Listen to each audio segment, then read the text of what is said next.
I've always said the biggest thrill that I had in baseball was not the 2 home runs I hit in one World Series game in Milwaukee, my hometown, or not winning the first World Championship in '58. In retrospect, my greatest thrill was batting second in the lineup before Roger Maris and Mickey Mantle.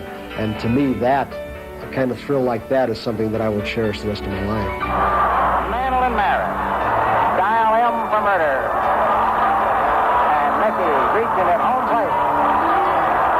When people think of Roger Maris, they think of that 61 home runs, but Roger Maris was one of the best all-around baseball players I ever saw. Once again, the 3-2 delivery.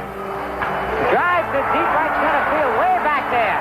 And this ball is caught one-handed by Maris, leading over the railing. You got Ford, bases loaded, and nobody out, okay? You were in trouble. That's how tough he was. Whitey ready again. The pitch is strike three swinging. Whitey struck him out. Struck out 2 men here in the 9th inning to win the ball game. I don't care if it was 154, 162 games. This man hit more home runs than anybody in baseball in 1 year. Here's the windup. Fastball hit deep to right. This could be it. Way back there.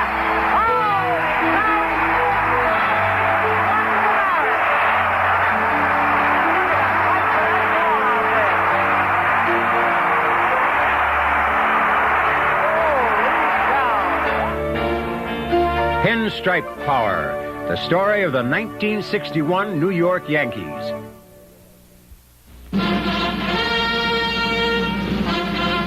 I, John Fitzgerald Kennedy, do solemnly swear that you will faithfully execute the office of President of the United States. that I will faithfully execute the office of President of the United States.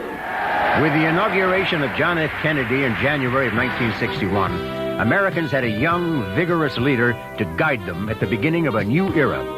At Kennedy's urging, the space age took off in earnest, while other aspects of new American technology were becoming apparent almost everywhere people cared to look. Meanwhile, in baseball, the New York Yankees were also intent on replacing the old with the new, and Casey Stengel, the team's 70-year-old manager, was one of the first to go.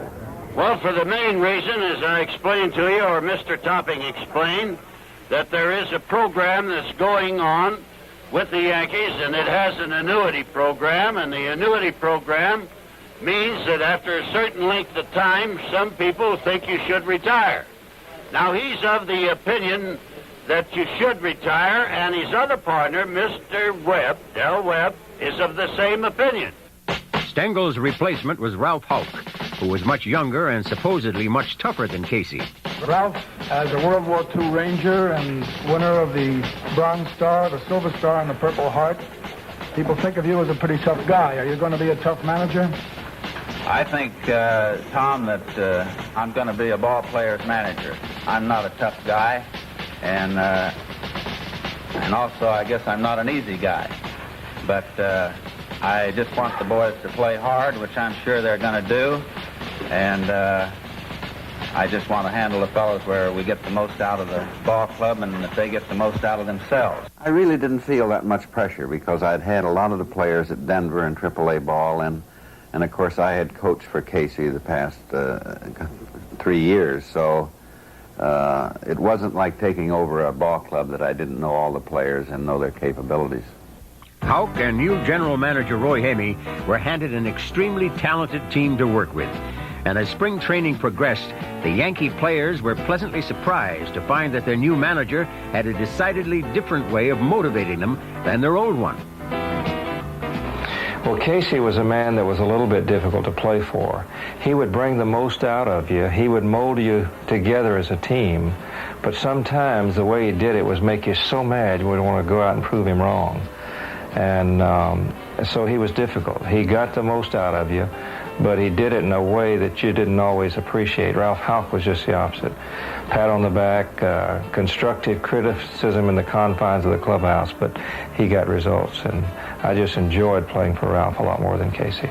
Another reason Richardson enjoyed playing for Houck was the new manager's reliance on a set lineup, most notably at second base and shortstop. Ralph just said, here it is.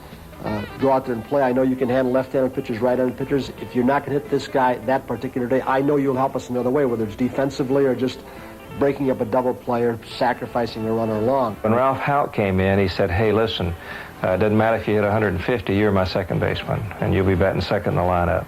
And that confidence that came from him made you a better ball player. It certainly did me. So that spring, the Yankees' infield was set, with Moose-Skowron at first, Richardson at second, with his former minor league teammate Tony Kubik at short, and Clete Boyer at third. Under the guidance of Houck and Johnny Sane, the pitching staff was falling into place too. Ralph Terry was starting, along with fellow right-handers Bob Turley and Art Ditmar, as well as lefty Whitey Ford, who in the off-season had found out he would be pitching every fourth day. My wife Joan and I were at a basketball game in Madison Square Garden, and Ralph and Betty Houck were at the same game. I think Kansas was playing, and that's where they're from. And between the doubleheaders of the basketball game, I spotted Ralph, and I congratulated him on just becoming manager. And he said to me, he says, could you pitch every fourth day? And I says, you're damn right I can. I felt so good when he said that. He says, well, when we go to spring training, you're going to pitch every fourth day, you know, when you work yourself up to 6, 7 innings. And we're going to try you to pitch every fourth day starting with the 61 season. Unfortunately, the Yanks' upbeat attitude eroded somewhat when they struggled through the spring, despite the presence of the incomparable Mickey Mantle and 1960s MVP Roger Maris.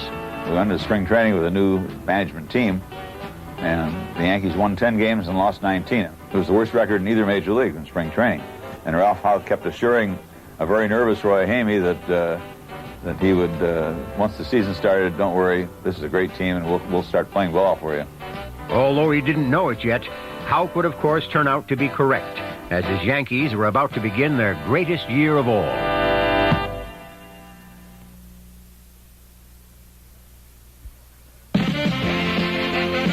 In 1961, Americans were entertaining themselves by twisting the night away, as Chubby Checker's dance became all the rage.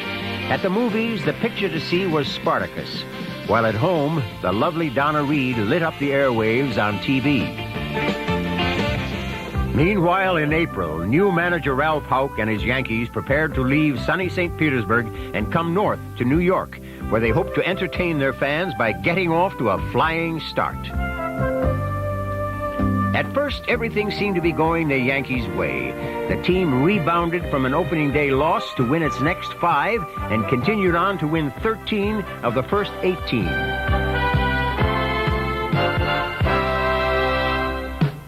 But the Yankees then slumped and lost 7 of the next 11. So despite their apparent abundance of talent, the Yankees' record stood at a decidedly mediocre 17-15 through the first 32 games, with the team in third place, 5.5 games behind the league-leading Detroit Tigers. But not all the Yankees got off to a bad start. Mickey Mantle, for instance, began the season with a flourish under his new manager. The Mick hit 9 home runs in his first 18 games, thus becoming just about the only Yankee with any positive early season statistics. The team didn't start like people thought. The team didn't start off very well in April and May. If not for Mickey in April carrying the team with his home run bat, taking the pressure off Ralph Houck and the rest of the team, we could have been in big trouble. Roger Maris was perhaps the most notable of the slumping Yankees, especially since his first home run didn't come until the 26th of April. After that, however, Roger reoriented himself to his home run trot by hitting 10 in May, including one game when he and 2 other teammates each hit 2 homers apiece. Meanwhile, on the mound, Whitey Ford was busy proving Ralph Houck a prophet. Whitey did indeed thrive on pitching every fourth day, and his early record of 6-2 showed just how good he could be. It's really interesting to be a second baseman where you can see all the signs. And Whitey was one of the few pitchers that called his own ball game. The catches would go through the motions of giving signs, but on most occasions, Whitey would actually give the signals himself. And it was just interesting to see him set hitters up. I used to say to Ford, Whitey, a lot of times, I'd say, how come you never shake a guy off? He'd say, it doesn't make any difference to me what you call. He said, if I got my stuff, he said, they ain't gonna hit, they won't hit it anyway. To me, he never beat himself, He's always got the ball around the plate. He'd pitch a game in 2 hours was a long game for him, and it makes guys like to play, So he would be my pitcher. Out of everybody I've ever seen, he would be the guy I'd like to have start. One of the reasons Ford was able to win with such regularity was the Yankees' defense, which at times went unnoticed. A lot of people, even the years back, not only the 61 club, but definitely think of the Yankees as a great power baseball club and always the home run type ball club. But the 61 club, and I think a lot of the clubs before that, people overlooked their defense. Much of the success of that overlooked infield could be attributed to the closeness of the shortstop and the second baseman. Tony and I, first of all, we roomed together. We had a lot in common, but at the same time, respected each other, and I think he respected the way I gave him the ball. I certainly liked the way he gave me the ball. Warmed up together before the games. I think we really just got to know each other so well that we knew and anticipated the right throws, the speed would be there, and we could make the plays together. You know, Bobby really was the team leader in the infield, I think. He was the guy that played every day, played hurt. If he was in a slump or if he was hot, you didn't know it. He was like Whitey. You couldn't tell. They never had high spots or low spots, which was really good for a team. They just stayed on an even keel. But Bobby had as good a range as anybody in the game. Nobody was quicker on the double play than Bobby in the game, and nobody had the leadership qualities that were admired in the clubhouse. Kubek and Richardson was as good as anybody could ever be. Cletus Boyer, I think, was as good a fielder as Brooks Robinson, and I think Brooks Robinson was great. Time after time, the Yankees infield bailed out pitchers in trouble, and their 180 double plays during the year led the American League.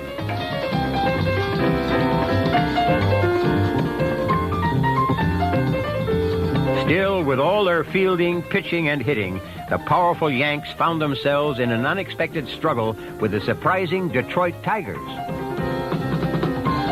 Even though the Yanks finished the month with 7 wins in their last 10 games, they still found themselves in third place, a game and a half behind the Cleveland Indians and 3.5 games behind the league-leading Tigers. While in the great home run race of 1961, Mantle led Maris by 2. As the 61 season heated up, so did world events.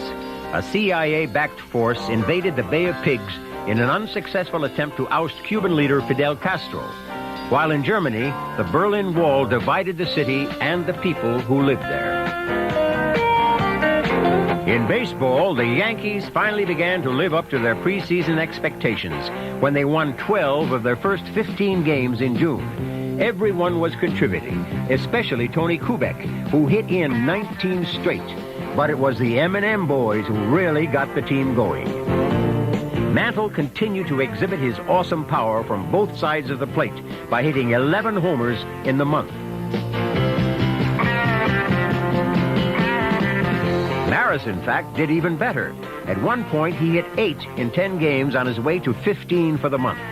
By now, people were beginning to take notice of Rogers' home run exploits, and he was continually asked to explain why. Well, I started out my first year as a spray hitter, and I was changed around into a pull hitter. And, well, the last 8 years I've been playing, I've been pulling the ball, and, of course, I've been hitting more home runs, a little bit less of an average.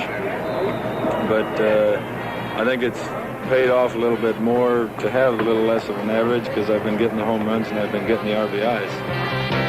Another reason why Roger was able to get all those homers and RBIs was his enviable position in the Yankees' batting order. I think it helped Roger a lot that I was there. You know, I know it helped him a lot, me hitting behind him. You know, I don't think he got one intentional walk that year. I think Mickey really set up Roger's entire year hitting the 61 home runs. Roger had hit the home runs, but because Mickey started off so quickly, Roger kind of faltered along the way.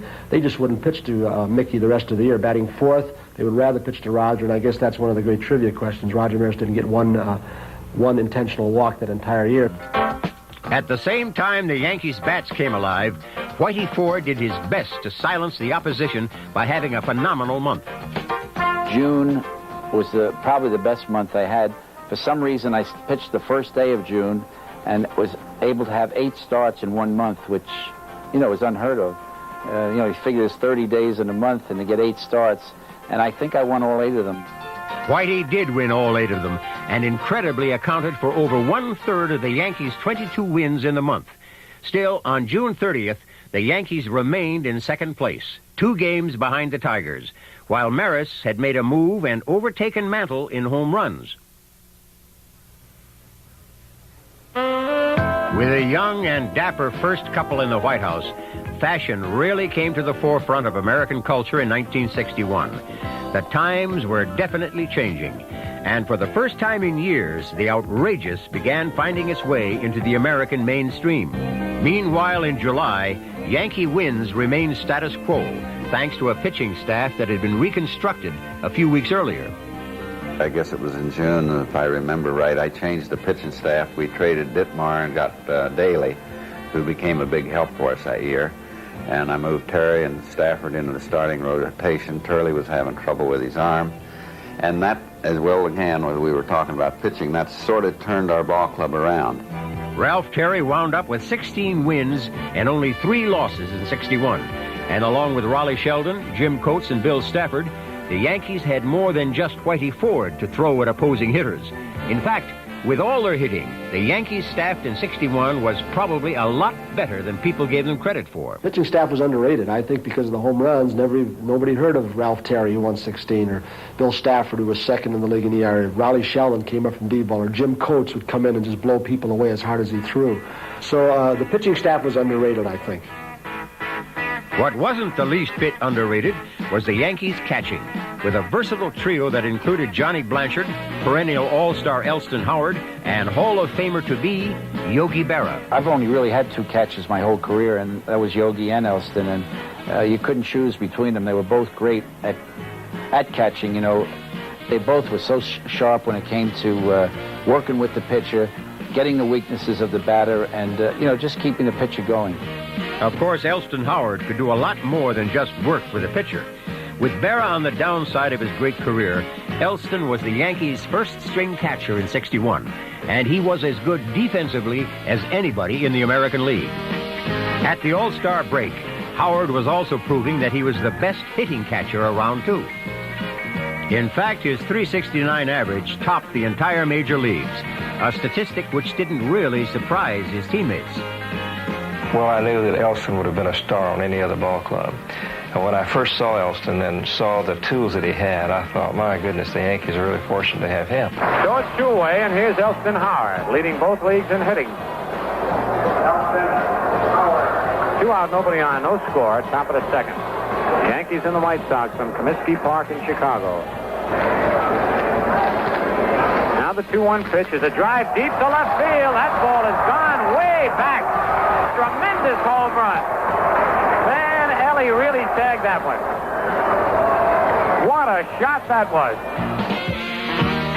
On those occasions when Howard was rested, 37-year-old Yogi Berra often filled in with much the same results. McGladden sitting outside, delivers a curve swung under the high drive, deep to right, and it is another home run by Berra.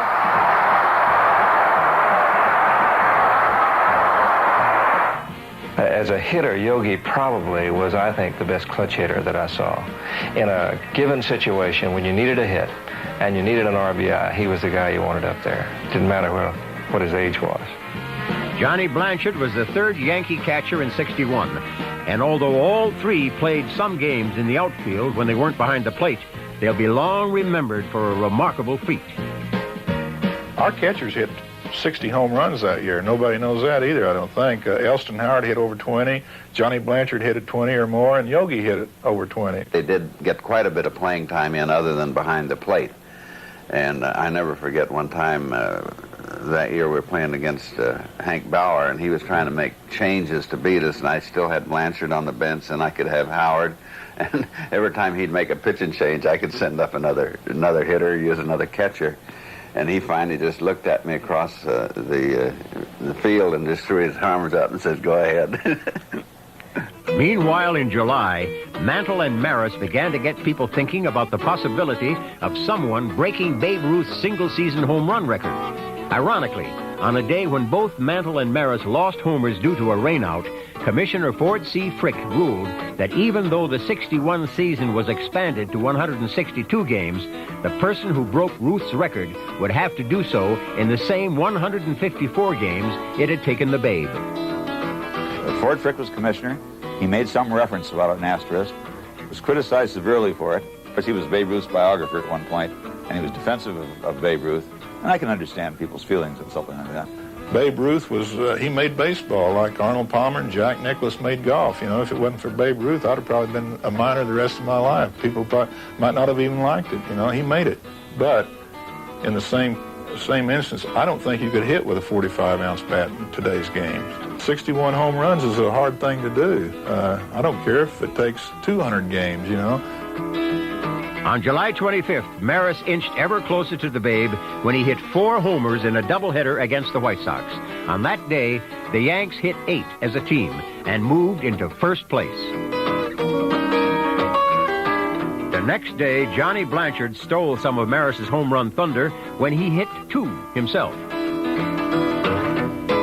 Earlier in the week, on successive days, Blanchard had won 1 game with a pinch-hit grand slam and tied another with a pinch-hit homer. And his 2 on July 26th made it 4 homers in 4 consecutive at-bats. Well, I knew what I had going. I mean, I knew that 4 was some sort of record. Yeah, I knew that. And I missed the 5th one by about just an inch. A kid named Robinson, the White Sox right fielder, just caught it. A little bit more. But I'll take the 4, you know. I'm happy. Blanchard was just one of a group of Yankees who made up the team's powerful bench. With talent like the Yanks had in their starting lineup, the reserve players never gave their role a second thought. In fact, they even had a name for themselves. The Scrabinis were the Scrubs.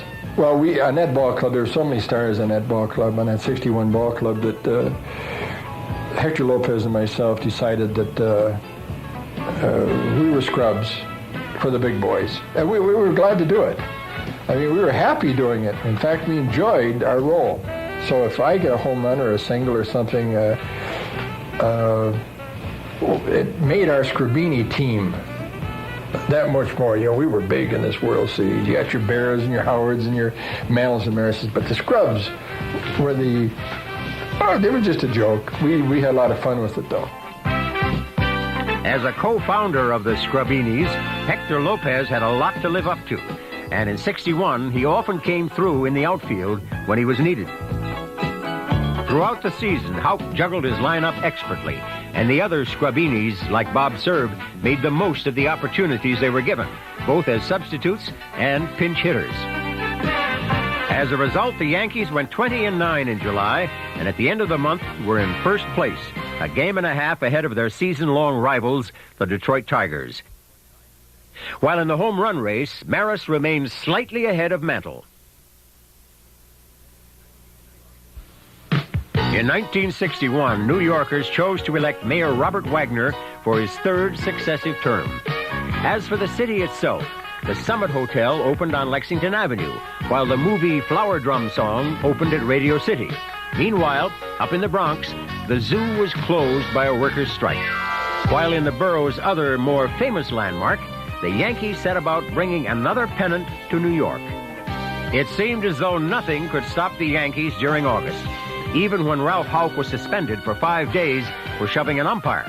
Frank Crosetti took over and won 6 of 7 games as the Yanks won 11 of their first 12 in August. For some time now, it was also apparent that Whitey Ford was having his best year ever for the Yankees. In fact, it was now only a matter of time before Whitey would reach a personal milestone. I'd heard so much from the writers and people about, you've never won 20. I'd won 19 a few times and 18 a lot. But I'd have to say that it was because I didn't get enough starts, really. My percentage was good, but when you get 32, 33 starts, it's kind of hard to win 20 games. So when Houck came along and I was getting 38, 39 starts, it made it a little easier. Actually, there were a few things that made Ford's quest for 20 wins a little easier. The Yankees' awesome lineup was one, and another was a new pitch called a slurve that Ford had learned from pitching coach Johnny Sain. But all else considered, perhaps the biggest reason why Ford was able to win 20 was reliever Luis Arroyo, who came to Whitey's rescue all season long and fittingly saved his milestone 3-1 win over the Angels on August 10th. I think Ralph Houck knew that I had never pitched, every 4th day, and I wasn't big, I wasn't overpowering, but he knew that sometimes around the 7th, 8th inning, I would start getting tired, especially pitching every 4th day. And if I had thrown a lot of pitches during the game and, we were a couple of runs ahead, he'd bring in Louis. And in fact, if he'd finished a game that I had started and, did well, which he almost always did, I'd be in the dressing room first, and I'd have 2 beers right over in Louis' locker open and ready for him to sit down, and we'd talk about the game. We had Arroyo that year to come in from the bullpen and finish ball games, and I've always said and still feel that an outstanding short man in the bullpen that can just close a game out is more important than a 20-game winner. The following winter, I got an award from the New York baseball writers. I guess it was the Babe Ruth Award that you win for the most valuable player in the World Series. And when I accepted it at the Waldorf Astoria, I told the baseball writers, I said, you should have another one written in Spanish for Louis, because he was the reason I'm getting this award, the great job he did in our bullpen in 1961. Meanwhile, as August heated up, so did Mickey Mantle and his home run hitting teammate and foe, Roger Maris. On August 13th, both Mantle and Maris hit their 45th home run of the season. And by now, rumors were circulating that although the two were close in the home run race, they weren't very close to each other. That year, there was a lot written about me and Roger not liking each other, and that's the farthest thing from the truth that it could ever be. I don't think we ever had an argument. We appreciated each other. I know I did. There was no rivalry. It was mythical. I guess because Ruth and Garrick supposedly didn't shake hands after one or the other hit a home run. They figured, hey, the analogy's there. So many years later, we've got 2 guys challenging the record, and there's got to be something wrong between those guys. And they wouldn't. I mean, I think the proof of the pudding is that they roomed together for 3 or 4 months. I mean, if they had such animosity, what would they be doing staying in the same apartment, eating breakfast together, driving in Roger's convertible every morning to Yankee Stadium from out there? It wasn't there, and everybody on the team knew it. It was a mythical thing that somebody contrived, almost like a media event, and there was no rivalry. There was no dislike, no distaste for each other. They loved each other, not just as ball players, but as human beings, and I think people forgot that. Mantle and Maris weren't the only Yankees affected by their chase of the Babe. The situation touched on the entire team, and despite the fact that both were their teammates, many of the Yankees definitely had a favorite. I know that all of the fellas at that time, and this is certainly not a put down on Roger, but they were pulling for Mickey to win the home runs championship. Maybe because they were trying to break Babe Ruth's home run record, and he was a great Yankee, and they thought Mickey should be the appropriate one to do that. So you got to remember, Mick had been there like 10 years prior to Roger coming over to New York, and he was the favorite. He was Mr. Yankee and so on, and I think maybe the ball club as a whole probably felt Mickey might have deserved it more so. Whoever deserved it more, one thing was becoming clear. In late August, both were well ahead of Ruth's pace, and people really began to believe that at least one had a chance to top the Babe. Casey, do you think that Maris or Mantle will beat Ruth's record? I don't see why they haven't a great chance. Mantle was one of the few ball players that I ever had that could hit 50 home runs. He did that in 56. Just think of it. He hit 51 home runs. What's the difference now that it's 61, that he can't do it again, or that he can't add 12 more? He's ahead of the record.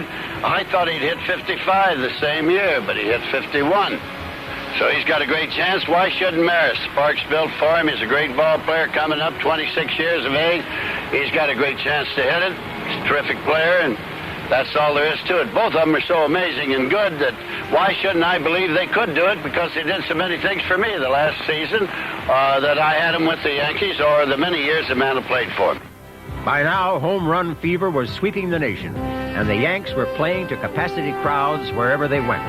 In Los Angeles, Maris rewarded one such sellout crowd by hitting his 50th home run on August 22nd to become the first player in the history of the game to reach that plateau before the 1st of September. Still, the troublesome Tigers remained right on the Yanks' heels, just a game and a half behind, while Maris had taken a short lead over Mantle in their home run race. I have today signed an executive order providing for the establishment of a Peace Corps on a temporary pilot basis. The formation of the Peace Corps was just one of the many firsts in 1961. For instance, seat belts first became optional equipment in some cars, while in offices around the country, the IBM Selectric typewriter was first introduced. In the air, full-length motion pictures were shown on board airplanes for the first time, while on the ground, the first-place Yankees readied themselves for a September showdown with the second-place Detroit Tigers. On September 1st, a crowd of over 65,000 saw Moose Skowron come through in the clutch. With the score tied at 0 in the bottom of the ninth, the Yanks had Elston Howard on third and Yogi Berra on first with nobody out. Skowron promptly singled to left, and the Yanks had a 1-0 win. Not only did the victory give them a 2.5-game lead over the Tigers, it was also relief ace Luis Arroyo's 10th consecutive win. The next afternoon, Roger Maris was the hero as the Yankees battled back from an early 2-0 deficit. Tigers 2, Yankees 2, 6th inning. There it is. A long drive to deep right field, and the ball is gone. Number 52. Later in the game, with the Yankees comfortably ahead, Maris hit another. There goes Tony, and there's a high drive to deep right. Martin going back, and the ball is going, gone. Number 53. Maris's 2 homers helped the Yanks increase their lead to 3 1/2 games with a 7-2 win. But the Tigers threatened to regain a game the next day until Mickey Mantle came through in the ninth. Mantle, who homered in the first inning, struck out twice since coming up. Swung on, there's a high drive to deep right field. Look out now, Kaline, he is not going to save a home run. Number 50. Mantle's dramatic homer tied the game, and shortly thereafter, Elston Howard came up with a chance to win it. So with 2 away, Ellie's up. 5 all, 9th inning. Swung on, there's a high drive to left. Colavito going back, and the ball is going, gone. The ball is over. Elston Howard belted it into the left field stand for a 3-run home run, and the ball game is over. When we finally won the pennant was when we beat the Tigers in Yankee Stadium there late in the year. And we won all those games by 1 or 2 runs, and that sort of turned the thing around. And then Detroit went into Baltimore and got beat, and we kept winning, and that's when it happened. What happened was that the Yankees jumped to an 11-game lead, but their elation was tempered a bit when Mickey Mantle was sidelined after having a negative reaction to a penicillin shot. With Mantle now out of the home run race, Maris's assault on Ruth's record continued, both in New York and in stadiums around the country. In the Yankees' 142nd game at home against Cleveland, Roger hit his 56th homer and stood 3 ahead of Ruth's pace. But by now, the pressure on the 27-year-old Maris to succeed was almost unbearable. I don't think there's ever been an athlete who's had as much pressure over the length of time that Roger did and handled it better. Well, we tried to keep Roger relaxed, but Roger was under a lot of pressure. You know, the sports writers, some of them gave him a hard time, and he was losing hair, getting bald, and he went through a lot, but he coped with it. You know, the press got around him. They would put a U-shaped pattern around his locker.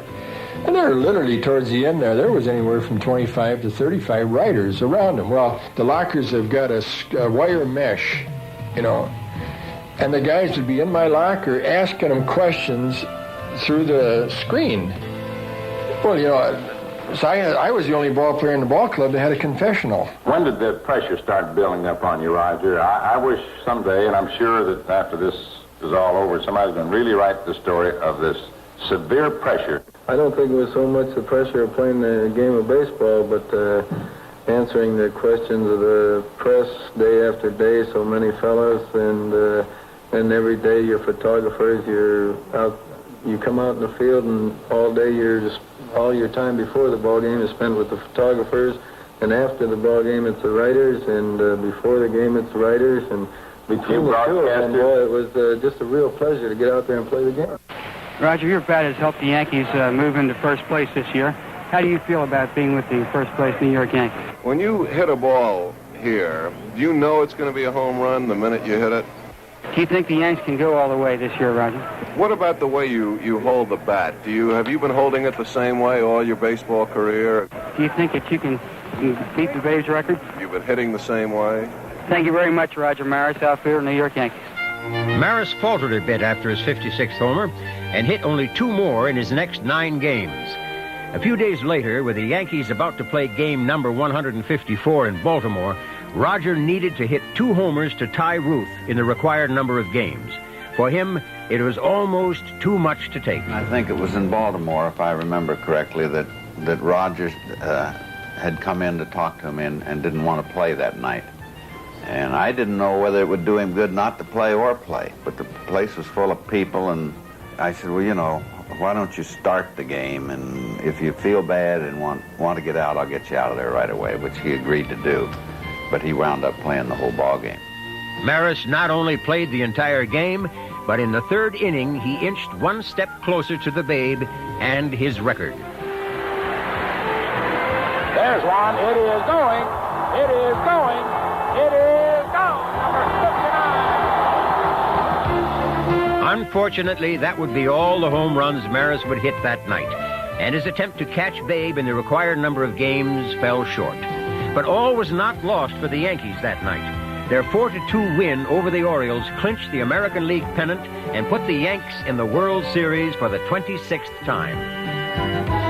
While the pennant race was over, Maris's quest still remained the focal point of baseball. And in the Yankees' 158th game, Roger joined the immortal Babe. 2 outs, nobody on. There it is. There it is. If it stays fair, there it is, number 60.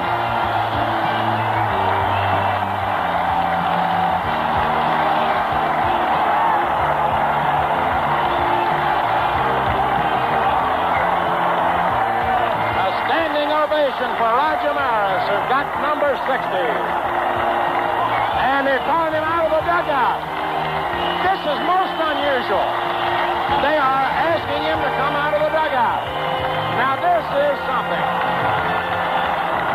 They are standing and asking Roger to come out. Come out, Roger. How about that? Come out of there. There he is. With 4 games remaining in the 162-game season, Maris seemed to have an excellent chance to pass Ruth. But after he failed in his first 3 games, Roger needed to hit 1 on the final day of the season. Then you got a handful of people sitting out in left field, but in right field, man, it is mobbed out there. And they're standing up. Here's the windup. Fastball hit deep to right. It could be it. Way back there. Holy cow.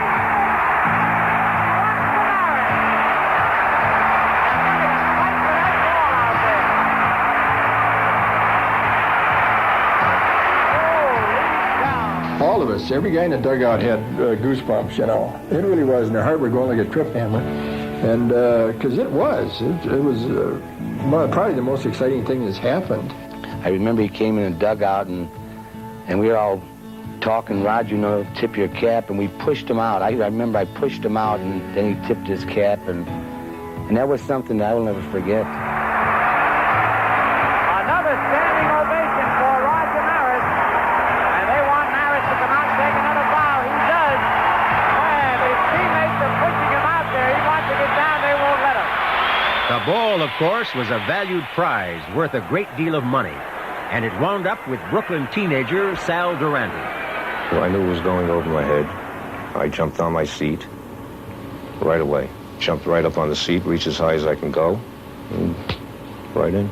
Oh, forget it. I didn't know what happened. Well, and I was screaming, John was screaming, we didn't know what.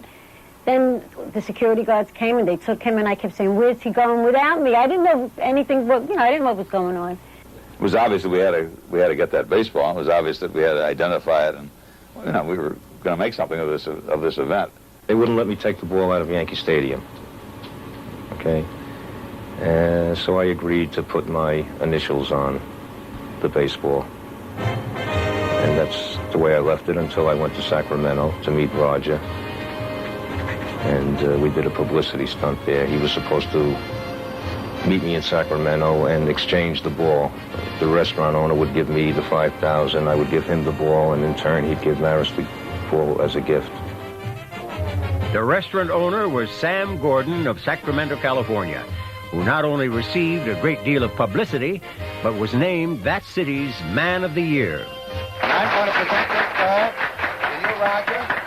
I'm making you a gift of this ball for you to do with it as you see fit, for your own personal memoirs, or put in the Hall of Fame. Thank you very much, sir. It's a pleasure. Maris got the ball, and Durante got his money, along with some sage advice from the people who presented it to him. Are you going to let the money go to your head? And I said, no, it's going into the bank. It has to be the happiest day of my life. Of course, it must have been the happiest time of Maris's life, too. The day he became baseball's single-season home run leader. So when the 61 regular season was over, the Yankees had won an amazing 109 to outdistance the Tigers, while Mantle fell 7 homers short of Maris's mark. With the space age in full flight, Americans looked to the sky in 1961 and watched in amazement as our countrymen went higher, farther, and faster than ever before. The new technology in 1961 also brought us a car that was capable of driving through water as well as on land, and an astronaut named Alan Shepard who was capable of being sent into space. Meanwhile, Yankee fans were saluting a team which they felt was capable of winning the World Series against the Cincinnati Reds. Unfortunately, Mickey Mantle's infected hip was still troubling him, and the rest of the Yankees knew they would probably have to go into the series without their best player. But the Yankees were still loaded with talented players, and in Game 1, with Joe DiMaggio throwing out the first ball, Whitey Ford showed the Reds just how good he had been throughout the season and his career. Ford had finished the year with an incredible record of 25-4, and on this day, he once again got the kind of help he'd come to expect from his infield. Clete Boyer really stood out as he made one amazing play after another. Throw to Gurnett now. He hit a ball that Boyer stopped. One of the really fine, great plays in World Series. 61 to me was like, this is your life story to me. I made 2 or 3 great plays in the World Series, and that was such a thrill to be able to show off in front of the whole world, show your talent off. Ford showed off his talent, too, as he shut out the Reds 2-0 to give the Yankees the first game of the series.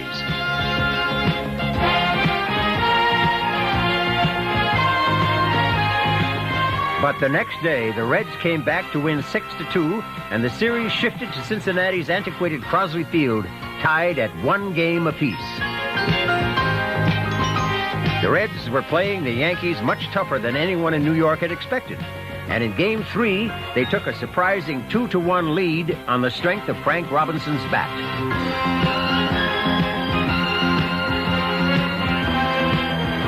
But the Yankees tied the game on a Johnny Blanchard pinch hit homer in the top of the 8th. And then Roger Maris came to bat in the 9th, having gone 0-10 in the series. There's one. It is deep to right field, and that ball is going, it is gone. Roger Maris gets his first hit of the series, and you can tell when it left the bat that it was gone. And the Yankees lead 3-2. On the strength of Maris's homer, the Yanks went on to win the game and take a 2-1 lead in the series. Then, the next day, the Yankees once again sent their master to the mound. And as he had done in the first game, Whitey Ford started out by blanking the Reds. Through 5 innings, Whitey kept Cincinnati off the scoreboard as the Yanks took a slim lead. But even more importantly, Ford's 5 shutout innings extended his string to a phenomenal 32 shutout innings in World Series play. That enabled Whitey to break Babe Ruth's record, even if he didn't realize it at the time. That was the best kept secret in baseball. About the 5th inning, I didn't know it, but I had broken the record. And I was coming off the mound in Cincinnati, and a lot of people got up and started applauding, and I didn't know why, because not many people applauded for the Yankees in Cincinnati. And I realized that a couple of the players in the dugout knew about it, and they shook hands, and then I realized what it was, but it was a pretty well-kept secret. And it's a record I'm very proud of. It's probably the one record I'm very proud of. The Yankees were also proud of the fact that Mickey Mantle insisted on playing when the series came to Cincinnati, despite the condition of his infected leg. The thing I remember most was Mantle, and I think he dominated the scene at that time. The fact that he was injured, the fact that perhaps there was blood showing through his uniform, and yet he would play. And because he played, we all, I think, gave an extra effort. The extra effort that Mantle gave was definitely noticeable in the fourth inning of the fourth game. So there's a line drive base hit for Mickey Mantle in the left center field. And they're going to take Mantle out of the ball game, as evidently his side is bothering him. You could see the blood coming out of his leg here, and when he took his baseball pants down, I couldn't believe what a big cut he had there. I guess the doctor had lanced it, and it was just a big open sore there, and how he played it all, I don't know, but he wanted to be in there, and he got his 5 or 6 innings in that day. Led by Mantle's mettle and Ford's pitching, the Yanks won Game 4, 7-0, and the next day set out to finish off the Reds. In the first inning, Johnny Blanchard put the Yankees ahead 2-0, and from there they increased the lead to 6-0. The Reds, though, came back to narrow the lead to 6-3. But Buck Daly came on in relief of Ralph Terry and pitched 6 2/3 innings as the Yanks went on to win 13-5. As Daly makes his pitch to Pinson, the ball hit the bat, flew out there in left field. In comes Lopez, made the catch. The game is over. The Yankees are champions of the world for the season of 1961. So the great Yankee season of '61 was over. In retrospect, the players who wore the pinstripes that year just might have been the most formidable collection ever. Never before had a team shown so much mastery and domination, such elegance and power. There was Mickey Mantle and Roger Maris, the M&M Boys, future Hall of Famers Yogi Berra, who was in the twilight of his career, and his battery mate Whitey Ford, who was at the zenith of his. At the bat, there was never a team with as much power as the '61 Yanks. Led by the incomparable Roger Maris, the Yankees hit a record 240 homers in 1961, a remarkable achievement by a remarkable team. That was a great team. I think probably that's the best team I ever saw. We had a great bench. I mean, there wasn't, they call it dead wood in baseball. We didn't have any dead wood on that team. Every guy had a job on that club. I wouldn't have traded anybody we had defensively for anybody. Ralph would actually start a fight. He was the kind of person that knew what it would take to spur that ball club on to victory. Everybody was playing for one goal. It wasn't individual records. It was to win ball games and win a pennant and get into a World Series and win a World Championship. And nobody ever lost sight of that.